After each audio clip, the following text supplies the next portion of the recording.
1 billion people in the world suffer from hunger. Nearly 2/3 are farmers. Tristan Lecomte is a fair trade pioneer and expert in international commerce. He has traveled the world to unveil the daily lives of small producers. Their testimonials reveal how our mode of consumption can significantly affect their future and that of their families. An impact that can be highly detrimental or can considerably improve their living conditions. This is what Tristan Lecomte invites us to discover in an investigation that leads us towards other worlds.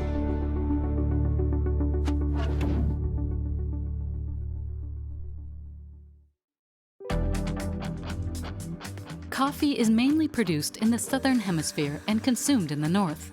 It's what is typically called an export cash crop. Global exchanges are about $15 billion per year on average, making it the second largest market in the world after oil. Ethiopia is the 5th largest producer in the world and Africa's largest. Coffee represents 45% of all exports. Ethiopia is part of the LDCs, or Least Developed Countries, according to the United Nations ranking system. The average salary is about $30 per month. This poverty has many different causes. The first is historical, with the Derg dictatorship that began in 1974. This Marxist-inspired military junta chose to wage war rather than develop the country. Every year, more than half of the state budget was spent in financing territorial disputes with Tigray or Eritrea. Companies and land were nationalized, and the government imposed compulsory collectivization of work in the countryside. The Derg was overthrown in 1991, leaving the country in dire economic straits. Companies and land were nationalized, and the government imposed compulsory collectivization of work in the countryside. Added to that was Ethiopia's long-standing handicap, the climate. There is a sharp contrast between different regions. In the center of the country, called the highlands, the climate is temperate. Everywhere else, it's hot and dry, almost desert-like.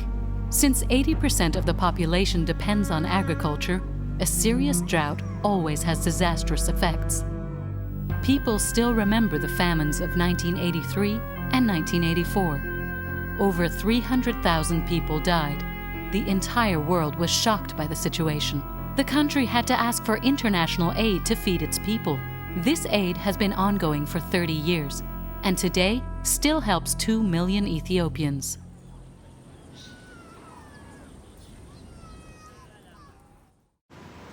There are no major natural resources to bring in the money that could help the country finance growth. The only source of wealth Ethiopia can count on is buna, coffee. Coffee spearheads Ethiopia's economy. 95% of the coffee crop relies on farmers with less than 3 acres of land. In spite of its handicaps, the country has seen unprecedented economic growth since 2004, making it one of Africa's most dynamic countries. In 1999, 50% of the rural population were living in poverty. Today, that figure has fallen to 30%. Perhaps Ethiopia has found a strategy to fight poverty. Maybe there is a link between this economic resurgence and small coffee producers. That is what Tristan Lecomte invites us to discover in his investigation of the Ethiopian coffee industry.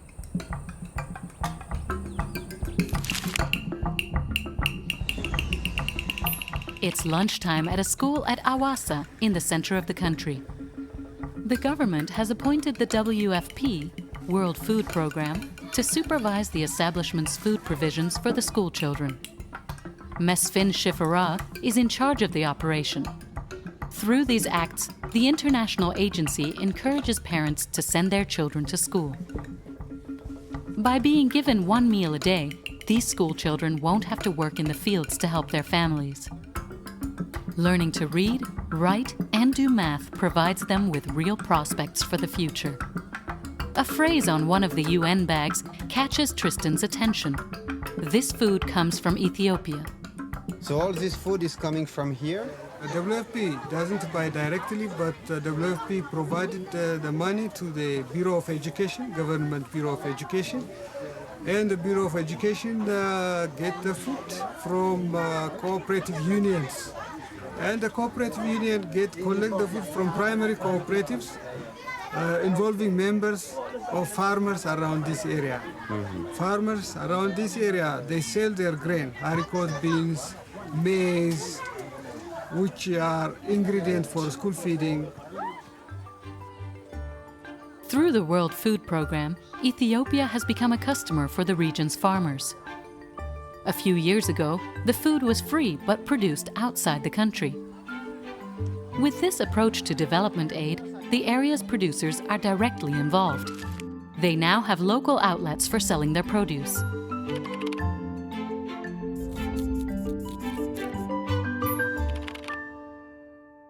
Giving more autonomy to small producers is a first step towards developing the country, though most growth is based on the area's prime crop, coffee. But will the coffee crop compete with food crops? To find out, Tristan goes to the World Food Programme's Eastern Africa headquarters in Addis Ababa. L'Éthiopie, pendant les 10 dernières années, a fait d'énormes progrès. Ethiopia has made great progress over the last 10 years. Qui a fait le plus de progrès. I think it's a country that has progressed the most in the world. We're talking about sustainable double-digit growth over the last 10 years. Today, we're discussing massive investments in infrastructures. If you walk through Addis Ababa, everything is changing. That's because Ethiopians have taken their destiny in hand, saying we don't want to ever have to live through what happened in 72, 73, 84, and 85 again, when thousands of people died of hunger. What's important is that they have implemented programs that everyone calls resilience. It means we know today that we can't avoid droughts in Ethiopia. That's just nature. But what can we do to soften the blow caused by droughts? To attack the problems of food insecurity, we have to invest. We can't wait until problems arise. This country's population numbers 90 million people. If the population is affected, there will be enormous consequences.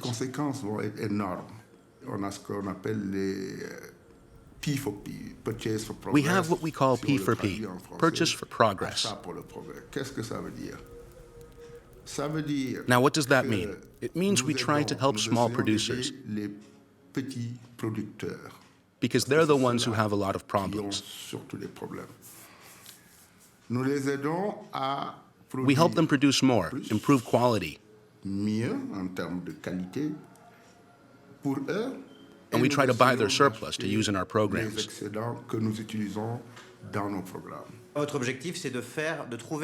Your goal is to find local solutions by Ethiopians for Ethiopians?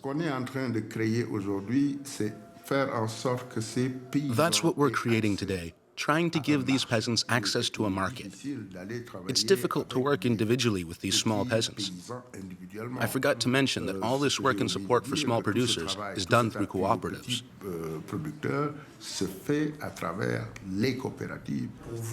For you, Ethiopia is a development model for the region, and perhaps for Africa? In some countries, they don't have this vision yet. We don't know when these countries will emerge. But if things continue like they are now, I think in a few years, you won't hear about the WFP in Ethiopia. The Ethiopian government, helped by international organizations, has chosen a development route that will free them from humanitarian aid. Rather than talking about donations, people talk about accompanying. Still, in order to modernize, Ethiopia needs foreign currency. To get it, the country relies on one of its main natural riches, coffee. Ethiopia is known for its coffee, mainly for export. Does encouraging coffee development pose a threat to the country's food security? Is coffee a risk or an opportunity? It's definitely an opportunity. Because let's say coffee is a cash crop. It allows peasants to have money. In areas where the conditions are right, coffee is indeed a saleable product and sells very well. But that doesn't mean we're not growing food-producing crops. And if we could boost coffee production, I'd say yes. There's enough land so the crops don't compete, and they don't have the same growing season. They really complement each other. Les mêmes saisonnalités. On peut faire les deux, donc c'est vraiment une complémentarité. In Ethiopia, coffee is part of the traditional culture. It has always been consumed here, unlike in other coffee-producing countries. Sugar, and what is this plant? This is Etenadam. Etenadam? Etenadam, yeah. You eat it? Yeah. Not eat. No? Not eat, yeah.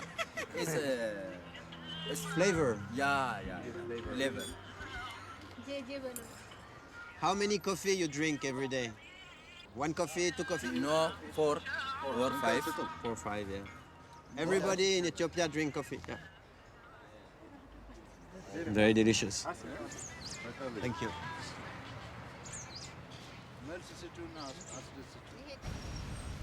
The nation consumes half of what it produces. Coffee can be found in every small market in the capital, and for many farmers, it provides indispensable additional income.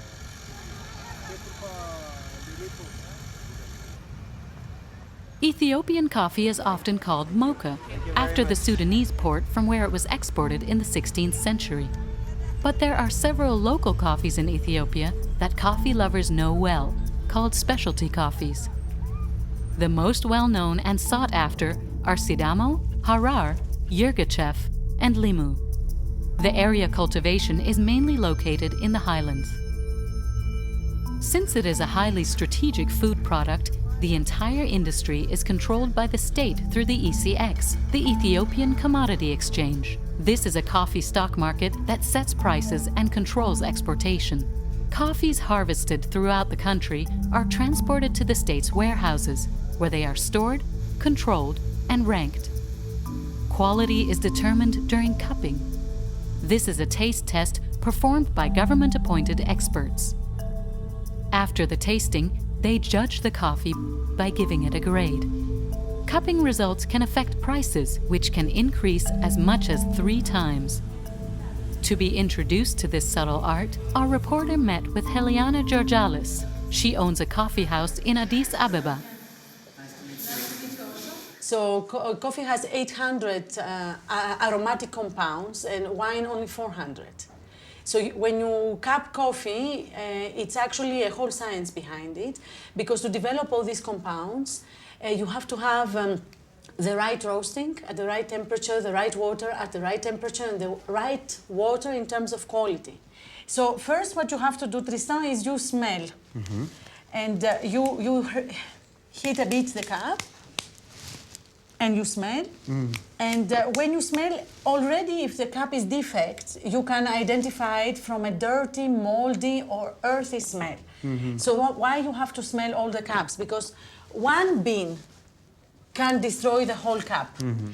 And you smell the coffee in what they call the wet form. So this is the wet coffee. Mm-hmm. You smell the coffee in dry, now you smell the coffee in wet. So you break and you smell.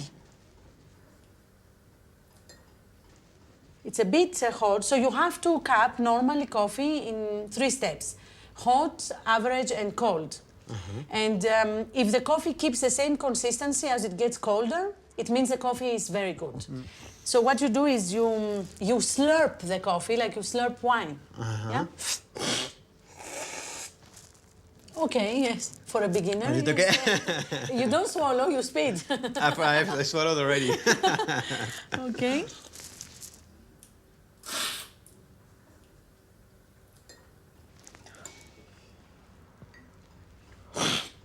Why do we slurp it? You slurp it for the same reason you slurp wine, is to allow the coffee to move around your mouth and to be able for the aromas to come from behind your nose. Yes. Actually, Ethiopia is very unique in the fact it's maybe the only country that has appellation contrôlée just like in France. Mm-hmm.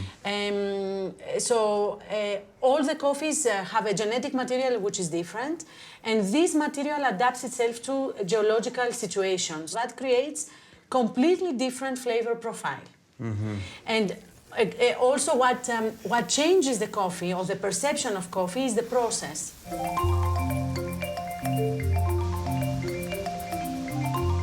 Once the tests have been completed, the coffees that do not fit export criteria are returned to the local market. Backed by their designation and grade, these coffees are auctioned at the coffee stock market in Addis Ababa. This is the only institution of its kind in Africa. It is not linked to the world market and only deals in Ethiopian coffees. The buyers, in beige, represent foreign companies. They cannot buy the coffee directly. They must go through official Ethiopian representatives. The ones in green are sellers, offering coffees of different qualities from all over the country. Some varieties show little activity, but bargaining is fierce for others and the prices soar, as with this Grade 1 Yirgachev coffee. In 2012, more than 230,000 tons of coffee were traded in these rooms. All of it was harvested by hand by hundreds of thousands of coffee farmers. It's time to meet them. Tristan wants to find out how they manage to meet this trade's very specific requirements.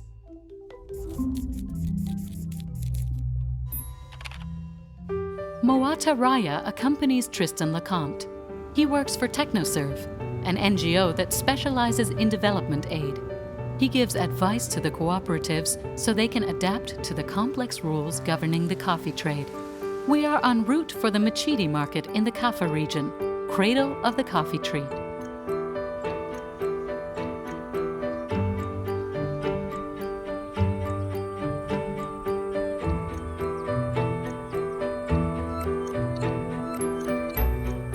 In the villages today, coffee is called the cash machine.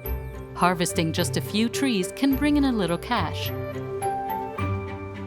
The coffee is laid out for drying directly in the sun by the side of the road, here called natural sun-dry. It's the most common method used in Ethiopia. It's very difficult to control the quality because the seed is still in its skin. She has very little. She has only 10 plant of coffee. This is all her production. Just it is less than 100 kilograms. 100 kilograms that she sells at 8 birr, so her revenue is around 800 birr for coffee. Things. Yeah, would she like to enter in a cooperative or she doesn't like to enter in a cooperative? Yeah. This, I think it is better for the farmers. This woman has found other work. From her stall, she sells a drink she made. It's like the neighborhood bar. But what kind of beverage is she offering at this hour of the day? Is it with alcohol, huh? Just they make it alcohol by themselves. Thank you very much. Sorry, I won't finish the drink because it's alcohol and it's during the day, but I'll definitely drink your coffee. Thank you very much.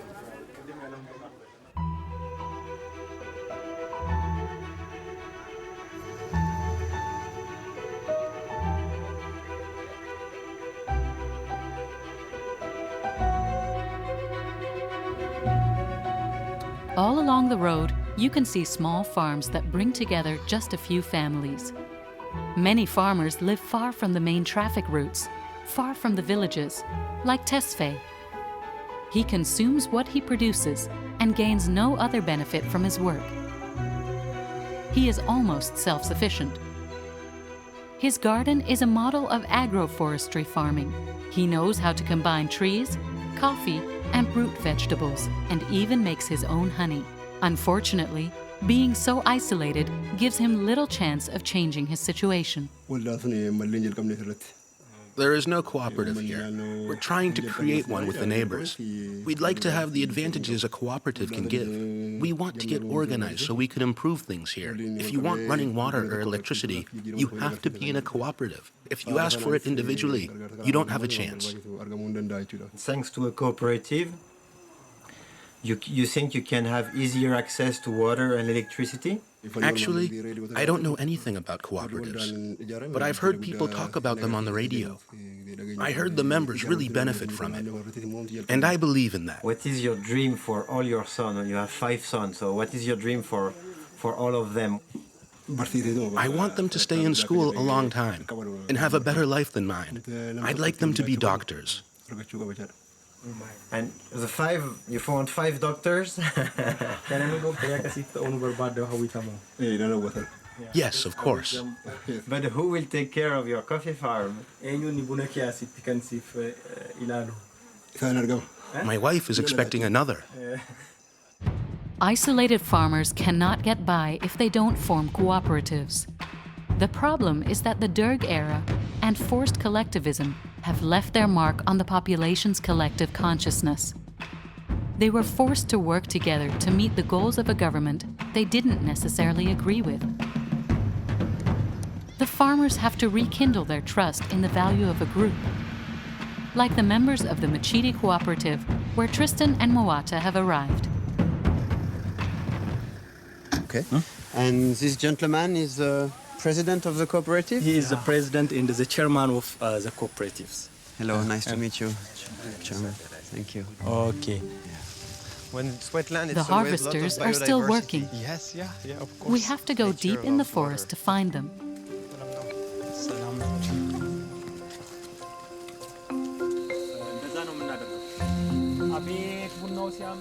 The coffee tree needs shade to flourish. This forest cover will allow the fruit, called a cherry, to develop its unique flavors. The harvest is often a family activity. It lasts around 2 months. You can't just pick any cherry in any old way. It needs to be harvested at the right time. Choosing correctly is a task for specialists. Yeah. So I have to remove this. Yeah, like this, This is green. You cannot, Yeah. Here, the coffee trees grow naturally, without chemical treatment. They're part of the ecosystem. That's a benefit the cooperative has grasped by earning organic certification for its crop. Thanks to this, the members can sell their coffee at higher prices to foreign buyers. A few coffee farmers in the area created the Machiti Cooperative in 2004. Then, they joined the Union of Regional Cooperatives a few years later. It would be impossible to be in the market without the union's support. We would not have been able to export coffee. Today, the union includes 26 cooperatives. We didn't have the capability nor the legality to export our coffee ourselves. The strength of the union allows us to export our coffee with partners we can choose. We were able to grow and invest, mainly in a coffee washing station. The harvest brings in more money through exporting. Even for the country, also better. We will get a foreign exchange. Country-wise, nation-wise, we like to export coffee to. Because you get dollars and euros, and so it's good for the country. Because for the country, the car which we purchase we use that one. For the medicine which we import from outside needs dollar. A lot of things we import to our country. At the end of the day, the harvesters bring the day's yield to the cooperative. The cherries will spend one night fermenting in the vat. We can eat it as well. Yeah, the red cherry. It's sweet. Yeah. Sweet.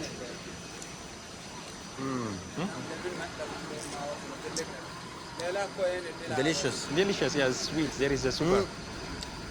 Farmer never eat the cherry? You never eat, yeah. You don't like? Yeah, we just Tired of it? Yeah. Our farmer drinks 3 times a day. The coffee? The coffee, yeah. Prefers the finished product? Yeah.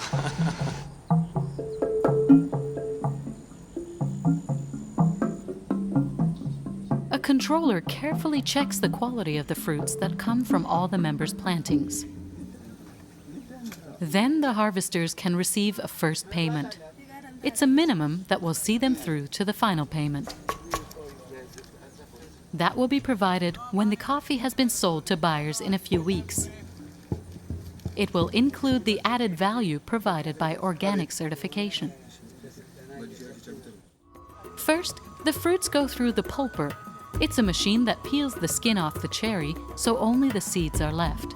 This mechanized process allows the producers to offer what's called washed coffee, a category that foreign buyers appreciate because all the flavors are maintained right to the drinker's cup.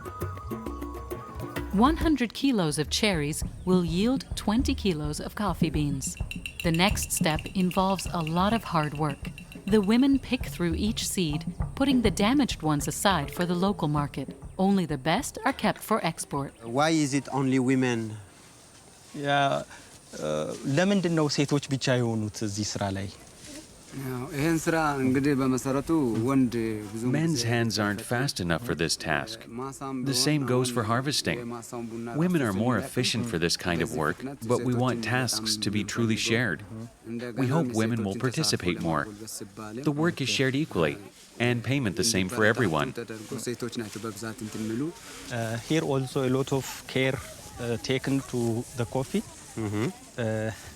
Only these things are opened when there is moderate sunlight intensity. Otherwise, they will cover it.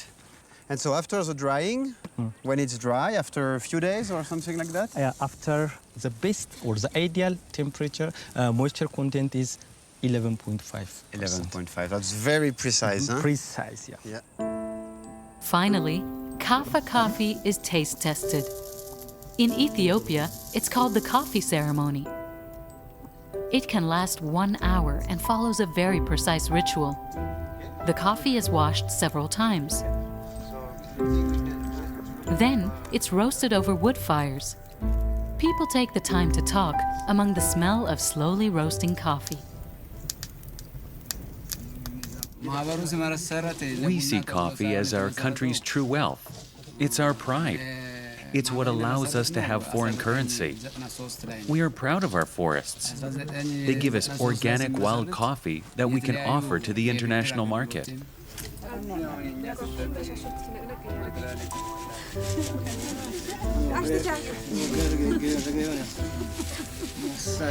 The coffee is presented to each one of the hosts.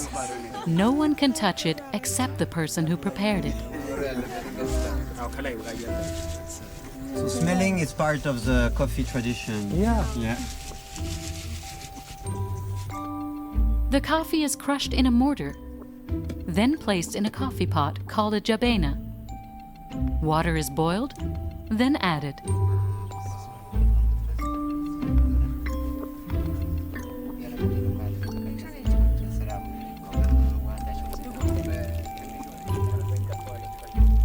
So now I can touch the coffee. Yeah. Thank you very much. Masanagilo. Ikabalalo. Ikabalalo? Ikabalalo is in Kafa language? No. In Amharic. In Amharic, okay. Ikabanalo, it means you're welcome. Okay. Sowa onanansa? Yeah. Sowa onanansa.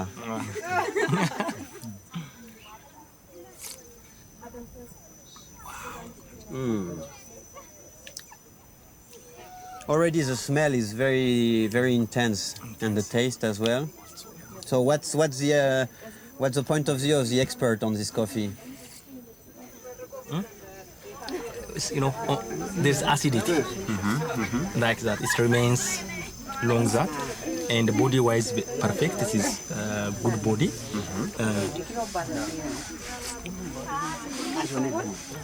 It's also juicy. It is not rough. I don't know how to describe coffee like you do. I grew up with it, and I can only say I like coffee made this way. The problem is that the exported coffee has to meet northern consumers' tastes. So coffee farmers have to learn to appreciate the taste of their own produce if they want to control the flavors. That's the goal of this cupping school taught by Fantanesh, who, like Moata, works for TechnoServe. 3 cups are on the table. You have to smell them.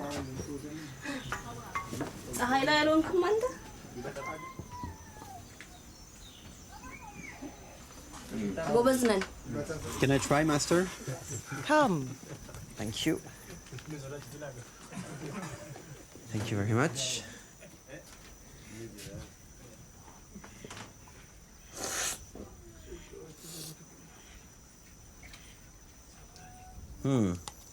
I don't know. I would say maybe this one or this one. I don't know.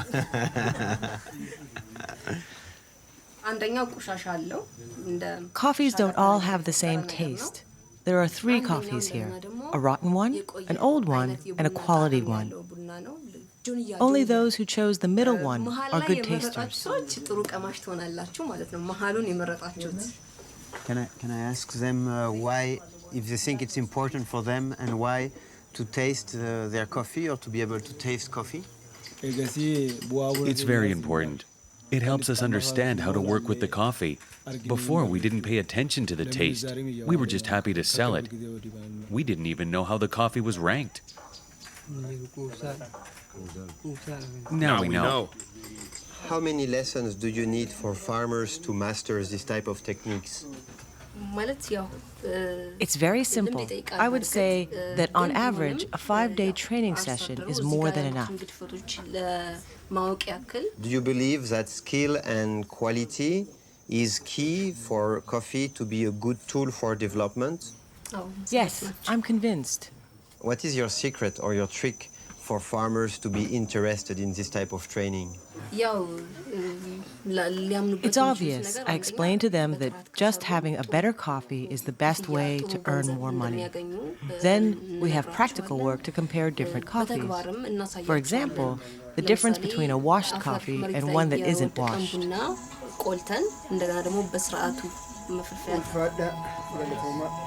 you very much. By increasing the amount of training, TechnoServe supports the cooperative's growth. The NGO nourishes the farmers' thirst for knowledge.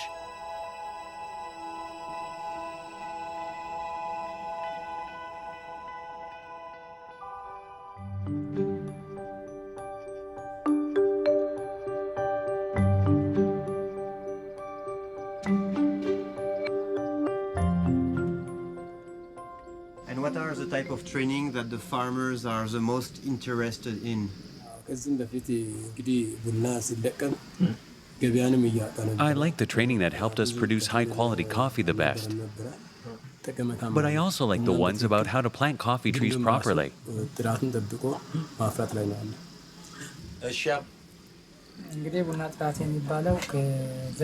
It's important to remember, this training doesn't just improve coffee quality. It also helps us better understand how a cooperative works. This is Mother Earth's coffee, so we have to offer the best coffee.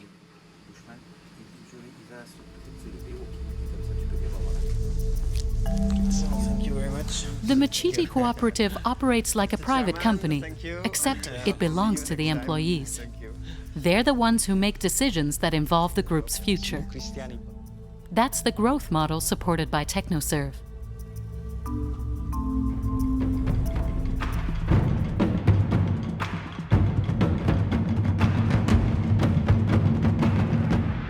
The NGO's headquarters is in Addis Ababa. In the offices, you can read this surprising motto: Business Solutions to Poverty. It's provocative, but completely supported. Why do you help the world to continue with the same business principles, whereas the issues come from the issues of the business world? You know what I mean? That's a good question. That's a debate that I have within myself all the time, and also with like colleagues, friends, family.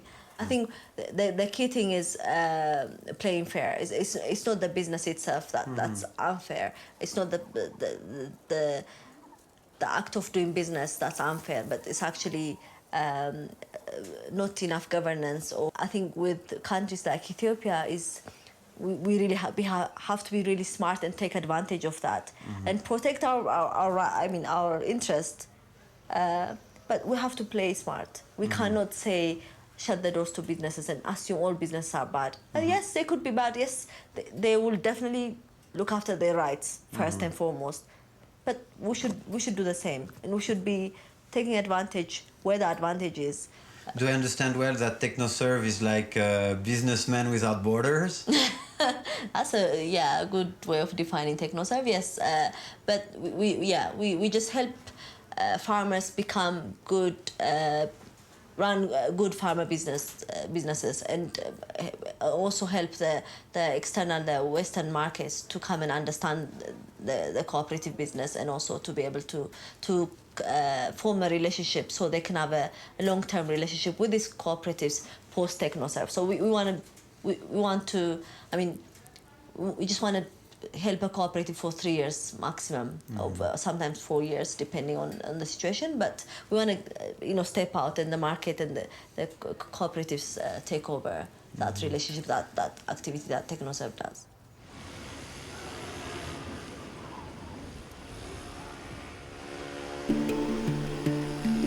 Allowing coffee farmers to become market players is a solution that works. But isn't it a little risky? Coffee prices are very volatile. Prices can double from one year to the next, or be cut in half. In that case, what would happen to the cooperatives that invested in machines or storage equipment? How would they repay their loan? One solution can reduce the risk: the fair trade industry, which is especially well developed in Ethiopia.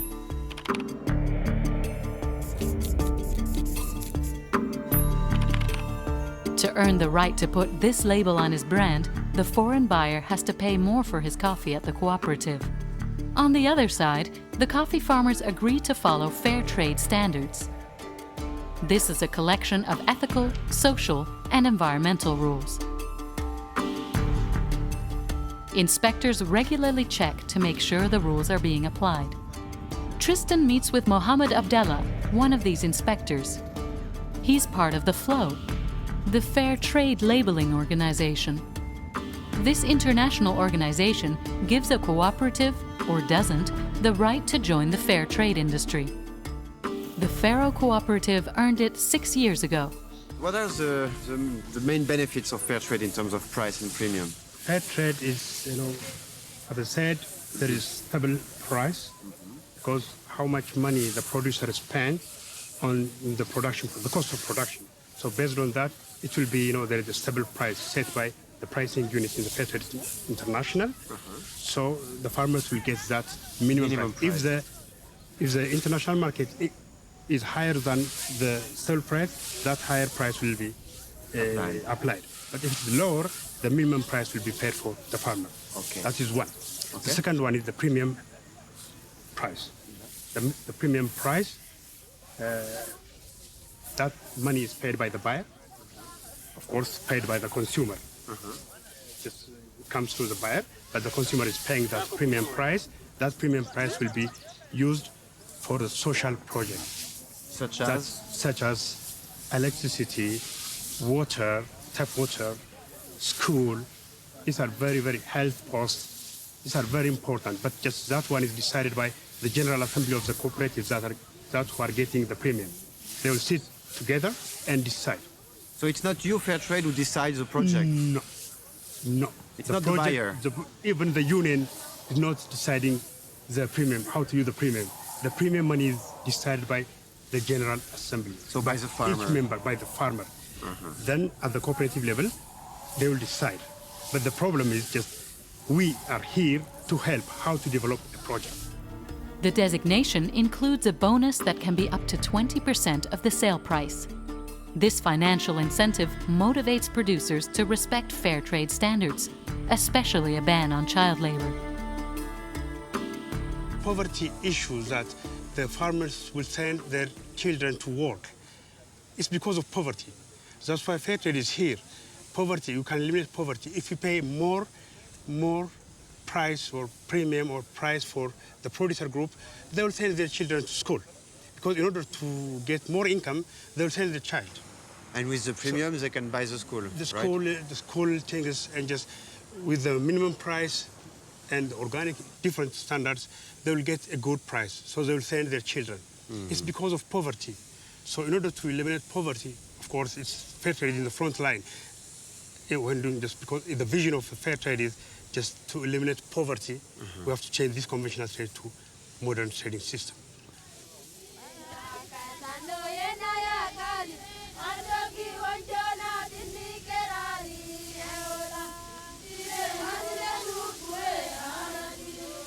The fair trade economic model shows exceptional growth in Ethiopia, so much so that the government gave certified cooperatives the right to choose their sales network.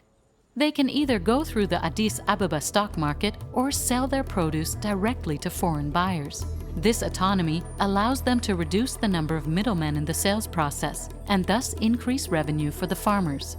Coffee farmers owe this exemption in part to Oromia Union, the successful alliance of fair trade cooperatives that brings together 210,000 families, or nearly 1.5 million people, throughout the country.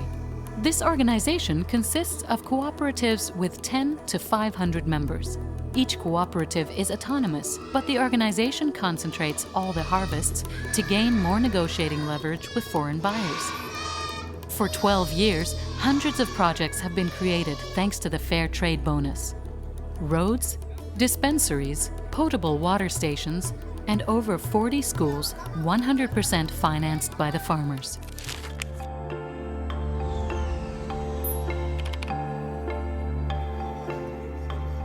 One man is behind this resounding success, Tadesse Meskila. After studying agriculture, he got involved in the cooperative movement at the end of the 1990s. In 1998, he founded Oromia Union, and in 2002, he obtained the Fair Trade label for the 30 cooperatives in his organization. What drives you to do all this? Because I'm a son of a farmer. I want to see drastic change. I want to see improvements in the rural areas. It was not fast enough. So to bring that, we have to organize farmers in cooperatives and to bring technology, bring modern education to the coffee farmers, and try to bring schools so that people can fix their family size. My dad had used to have about 14 kids. I only have now 5. Maybe my son will have only 1. That means we have to grow that mentality. This goes through education? Yes, through education. What is the key success factors according to you? Quality. Quality. Quality is the key success. And also trust. We have How do you build big trust? Big trust. We deliver what we promise. And with farmers, yes. How do they trust you? They trust me because they get the money. I give them money, I forward them money, I give guarantee letter to them to get loan from the banks, and I go and visit them, I give them training.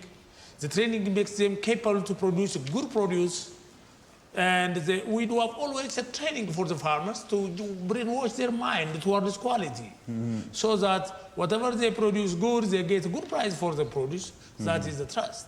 Some people say that fair trade is bullshit, and that the money doesn't go to the farmer. What do you answer to this? I think you have seen that. You have seen that we have invested more than 200 million birr in our communities from the fair trade premium, and everything which we are getting from fair trade has to go back to the farmers. That's what we do. Completely 100% of our fair trade premium goes back to the community activities. And the rest, 70% goes back to the farmers and dividend. That is the reason why our membership has grown from 34 cooperatives 10 years back to 240 cooperatives now. This is one of the most modern factories in Ethiopia. It was built in a suburb of the capital. Through Oromia Union, hundreds of thousands of small producers invested in high-tech sorting machinery that can handle tons of coffee. Each cooperative's harvest receives the same attention regardless of its volume, and is specifically ranked according to its area of origin and quality. The idea is for each member to benefit from technology that adds value to their coffee. With these machines, manual labor can almost be eliminated. But that would go against the cooperative spirit. That's why many women are still employed to complete the sorting.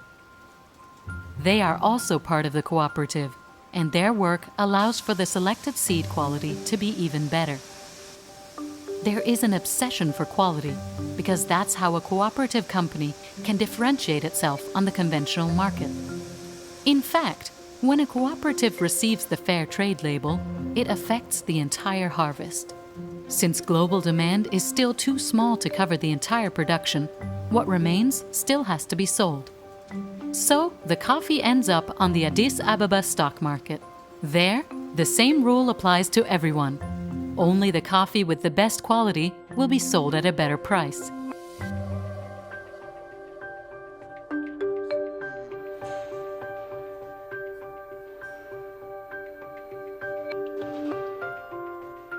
Because of the quality of the coffee we are producing, we demand higher price.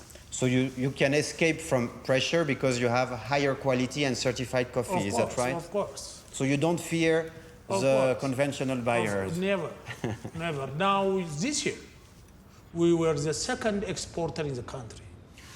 Listening to you, we feel that Oromia is really a model of development thanks to coffee. Do you think you could apply it to other products and as well to many other countries in Africa? We did. We first started with grain producing cooperatives here at a distance of 50 kilometers from my birthplace. So we do have, in the Oromia region, we do have more than 120 cooperative unions, like Oromia, and also one federation, which is comprising all the grain marketing cooperative unions.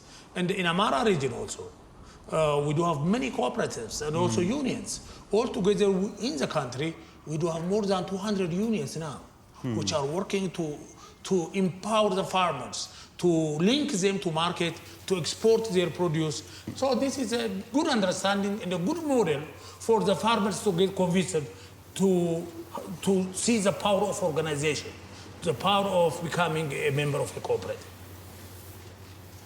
Selling through fair trade, selling as organic has made our life very, very good. And also our commitment in producing the good coffee, good quality coffee, and our commitment in delivering has made us successful.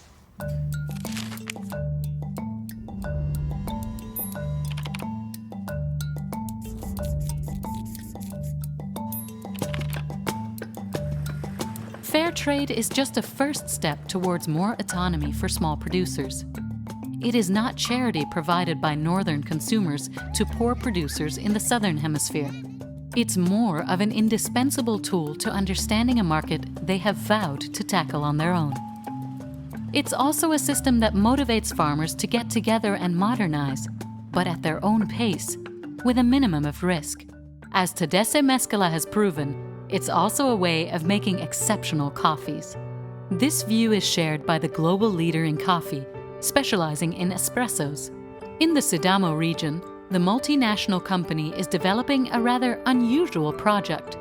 By supporting cooperatives like Bokaso, the goal isn't based on charity, nor is it a marketing plan. The company simply wants, in a couple of years, to produce the best coffee in the world. How will it go about it? By paying the most for the coffee, well above the market rate, by distributing bonuses for the collectives, and preserving the natural environment around the plantations and the cooperatives. In short, by rigorously applying the rules of fair trade and organic farming, but not to earn a label. This overall vision encompasses every factor involved in the production: economical, social, and environmental. The Bokaso cooperative has grown considerably these last few years, mainly to increase supply volume for its main customer. This change of scale caused unexpected pollution. The juice of pulped coffee is toxic, and the cooperative discharges a lot of it. To avoid polluting the village's main source of water, the coffee growers have set up retention ponds to hold the soiled water. Over time, the toxic elements will be neutralized without contaminating the river below. Ensuring coffee quality means increasing small producer involvement. As a result, the company has committed itself to do whatever it takes to guarantee long-term growth for them. Of course, this includes improving their quality of life, an absolute requirement for them to be able to look ahead comfortably. Could this be a sign that market player attitudes are changing? At any rate, it's a win-win proposition. Most large companies spend fortunes to highlight a product's merits, with no thought to the environmental or social cost. Yet, Bokaso coffee can benefit from good marketing. The media is more easily drawn to sincere projects. especially when they have a positive impact on the population.